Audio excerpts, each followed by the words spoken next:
Hello అండి అందరికీ. అందరూ ఎలా ఉన్నారు? నేనైతే చాలా బాగున్నా గైస్. ఇవాళ లంచ్‌లోకి ఏం స్పెషల్స్ చేసుకున్నారు? Let me know in the comment section. మేమైతే కోడిగుడ్డు, బంగాళదుంప ఇంకా వంకాయ కాంబినేషన్‌లో కర్రీ చేసుకున్నాం. ఈ కాంబినేషన్‌లో కర్రీ చాలా బాగుంటుంది. ముందుగా బాయిల్ చేసుకున్న ఎగ్స్‌ని మనం ఆయిల్‌లో ఫ్రై చేసుకోవాలి. కొంచెం పసుపు అండ్ అలాగే కొంచెం ఉప్పు వేసుకొని, తర్వాత అదే కడాయిలో మనం ఆయిల్ ఇంకా కొంచెం యాడ్ చేసుకొని, ఆనియన్స్ ఇంకా మిర్చి యాడ్ చేసుకొని, అవి మగ్గిన తర్వాత మనం కట్ చేసి పెట్టుకున్న బంగాళదుంప ఇంకా అలాగే వంకాయలు యాడ్ చేస్తాము.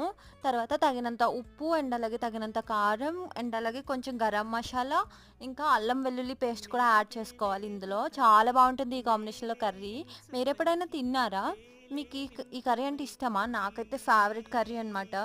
నేను చాలా ఇష్టంగా తింటాను. తర్వాత మనం ఫ్రై చేసి పక్కన పెట్టుకున్న ఎగ్స్ కూడా ఇందులో యాడ్ చేసేస్తాము. తర్వాత కుక్కర్ విజిల్‌కి పెట్టేసుకొని ఒక 2 విజిల్స్ ఏసుకుంటే చాలు.